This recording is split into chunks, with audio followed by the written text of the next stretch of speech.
Paumanin sa hindi pa kumakain dahil kayo ay gugutumin ko sa pagbabalik ng Tara Food Trip with all of these dishes na nasa harap ko ngayon. Sobrang gutom na gutom ako. And kasama pa rin natin ang lovely owner ng Goto Garahe, si Miss Sam. And Miss Sam, salamat po talaga. Saktong-sakto kasi gutom na ako. So, saan kaya tayo pwede magsimula, no? Siyempre, dito tayo sa Goto. Siyempre, nagkaintindihan kami kasi ito talaga yung una kong gusto kainin. Actually, nung pinalagay yan dito, sabi ko dito talaga. Kasi ito yung unahin ko. The Goto Garahe Overload. Ayan. So, ang mga laman po nito ay... So, beef brisket, dugo, egg, and chicharon balaklak. Literal na overload, no? Overload. Ang dami. Sa isang bite, hindi ko makukuha lahat. So ngayon, I will attempt to go for the perfect bite. Pag perfect bite, anong dapat sangkap ang makuha ko? Usually. Sana, one of everything, pero Hindi kasha. Hindi kasha Hindi eh. kasha. Kahit malaki yung kutsara, hindi kasha. So ito muna attempt natin. Wala pang toko at baboy ito. Honest reaction sa Goto Garahe Overload. Let's go!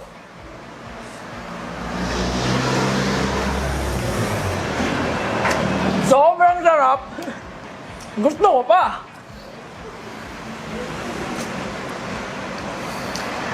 Matanong lang, si Mami nandito, Mami.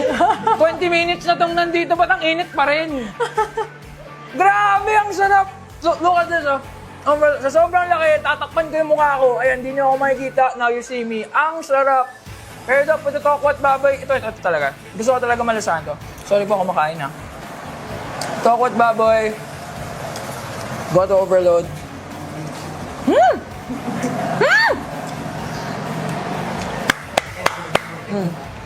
God gave me 10 fingers to give this dish a perfect 10. Woo! Ang sarap. Sobrang sarap. So, Miss Sam, magkano po ang isang ganito? ang Goto Overload is 100 pesos. Oh! Yeah. 100 lang. Pag sinamahan ko ng toko at baboy, Ang tokot baboy is 60 pesos. 160. Busog na busog ka na. Babata pa ang itsura mo. Sa totoo lang, feel ko nga bumata ako ng 5 years, kumain lang ako ng goto. Sabi kasi ni Direk, ang secret para bumata ay kumain ng goto. Specifically, ng Goto Garahe. Yan. So now we move on to the next dish. Miss Sam, saan po tayo pwede? So this is basically the same, pero ito yung mas classic na version, yung walang chicharon balaklak. So ano lang to, beef and dugo. Priced at 45 pesos. Yan talaga yung nag-umpisa ng lahat for us. Kasi when we started, ang menu lang talaga namin is really goto and toko at baboy. Just 2 dishes yung sinuserve namin before. So yan talaga, dyan talaga nag-originate yung goto. So this is the 40-year-old recipe Yes. ng Goto Garahe. In my hands right now, mas matanda pa to sa akin. Titignan natin kung gaano kasarap ang classic goto ng Goto Garahe. Perfect bite. Hindi, gusto ko may itlog this time kasi ang laki ng itlog. Teka. Huwag na lang yung itlog. Ang laki ng itlog. Perfect bite. Woo! This is pure definition of comfort. Napakalambot. Napaka-warm. Yung overload kasi overloaded ng flavor talaga eh. Sometimes, no, ang gusto mo lang simple, mas simpleng gusto mo lang, mas comforting, mas masarap kainin, mas masaya kainin. I would honestly go for this in most days. Pag sobrang gutom ako, overload plus 2 toko at baboy. For 45 pesos, ang laman ng kanilang goto, no? Grabe, paano nyo nagagawang ganito kamura yung mga goto nyo? We try to keep it affordable talaga. Actually, hindi kami masyado nagpa-price increase. So, yun. And like you said kanina, most of our customers still go for the classic goto. Yung mga people who prefer overload, ayun actually yung mga bikers, athletes. Oo. Sila yung parang mas fully loaded meal. Sila yung mga parang customers namin for the overload. But most people still go for the classic bowl of goto, which is that one. So I'm pretty sure na dinadayo kayo ng mga nag-cycling. Yes, yung mga galing Antipolo. Tapos dito Ganon, kakain. dito sila kakain. Ahon. After ahon, dito sila. After ahon, goto naman. Ang dami niyo pa ng kinds of varieties ng customers, no? Yes. Pasok na pasok kasi again, for someone who hasn't tasted goto, hindi ako yun mahilig ako mag-goto. Pero kung may kakilala kayo hindi pa nag-goto, I suggest ito yung ipatry nyo. Kasi ito yung perfect explanation or description kung ano ang tunay na goto. 45 pesos, grabe. Kahit may 50 ka, may sukli ka pang 5, napakasarap. Hindi ko nga tinokot baboy, oh. Kasi ang sarap. we also have no classic dishes, mga silog. Yes. This is the tapsi. This is Lechon silog or letsilog, tosilog, spaghetti, palabok, okoy, and chicharon bulaklak. ito yung ano eh. Ito yung sikat sa inyo. Yes, yung okoy. Siguro dito muna tayo magsimula. Sa okoy. Okoy is priced at 25 pesos each. oops, mura. Yes. Sorry, di talaga ako familiar sa okoy. Ano ang okoy? So, ang okoy kasi, for other cities, ang tawag dyan talaga is lumpiang toge. But in Marikina, it's called okoy. Sulog yung toge lang to. Yes. Pero sa Marikina, tawag sa kanya okoy kasi meron siyang maliliit na shrimps. So, may shrimp flavor siya. Okay, Diba okay. ang okoy sa iba, parang yung prinitong mga maliliit na hipon. Yeah, parang yeah, yeah. flattened. In Marikina, okoy is this one. This one, ito ang Marikina style okoy na ating titikman ngayon. Wala tong mga sauce, suka-suka. Ang sauce niya is suka. I'll grab the suka. Hindi ko na kailangan ng suka kasi sigurado akong pure Marikina taste ng aking matitikman with Goto Garahe's okoy na again only at 25 pesos. 25 pesos lang. Guys, itong size na to malaki to sa totoo lang. Let's go for the perfect bite.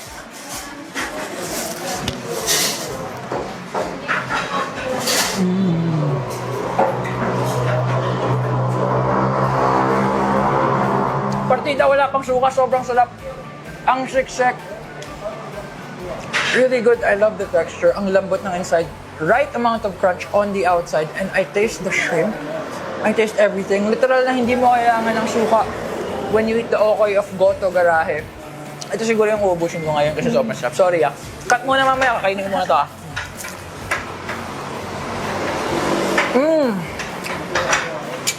Thank you so much for the beautiful okoy. At ito naman ay, Chicharon bulaklak. ayan, chicharon bulaklak. Ang price ng ating mga silog ay 130 lahat sila. 130 each.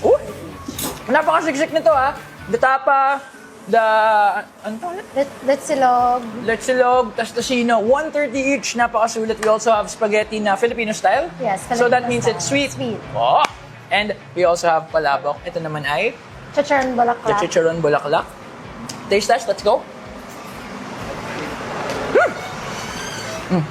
Sarap no? Pampabata. Pangpabata talaga ang sinaserve dito sa Goto Garahe. So gusto ko naman matanong na yung story mo naman as the one who continues the legacy of Goto Garahe. Paano naging journey mo into deciding na sige, pagpapatuloy ko ang legacy ng Goto Garahe? So, kasi I used to work in corporate. Tapos na-realize ko parang it's time na to reopen Goto Garahe. Kasi I'm at the right age and the right stage in my life na during that time. And I also really wanted to try running my own business.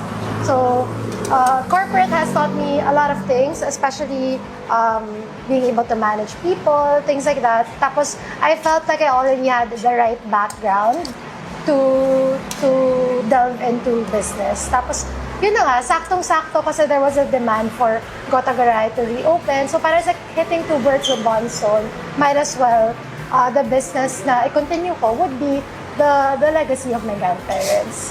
So that means you're a very hands-on owner. Ilan ng employees na dito sa Goto Garahe?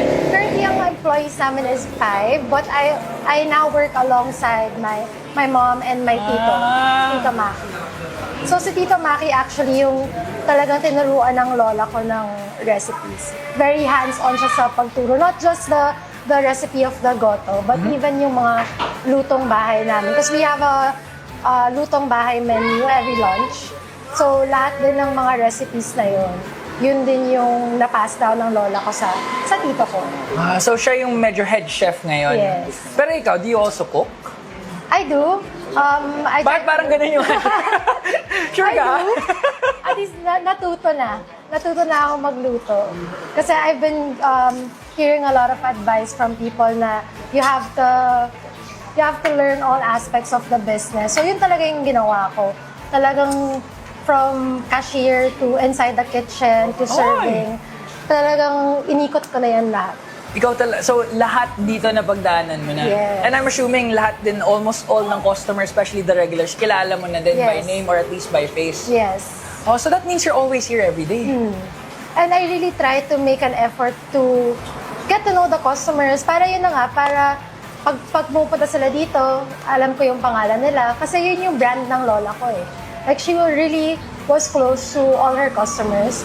In fact, she was fondly known as Mommy Jean. Parang mommy siya ng lahat ng mga customers niya. Kasi very warm, ganun yung personality niya. So ako, the thing that I can do for the customers, at least, kilalanin ko din sila.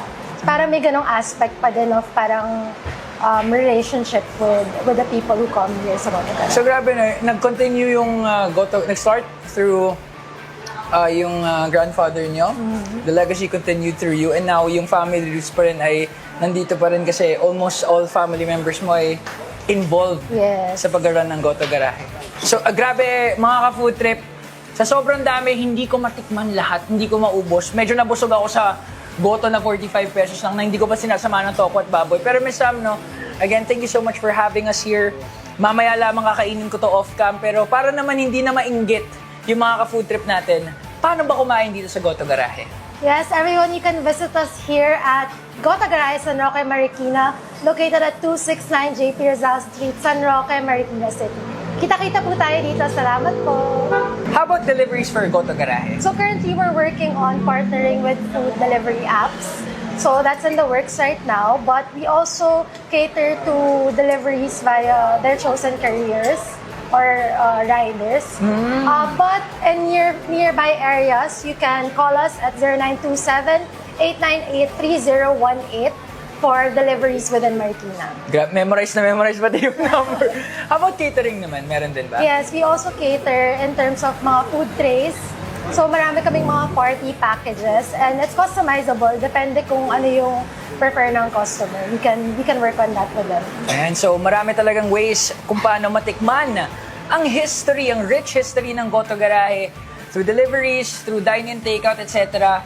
May paraan para matikman to and maybe even look younger dahil sa sobrang daming goto na nakain natin katulad dito ni Miss Sam. So again, Miss Sam, maraming salamat. I'm pretty sure makikita natin lahat kayo dito sa ating pagbabalik. Pero guys, kung iba naman ang inyong cravings for next week, abangan nyo kasi kahit ako, hindi ko pa alam ang gusto kong kainin sa susunod na Tara Food Trip.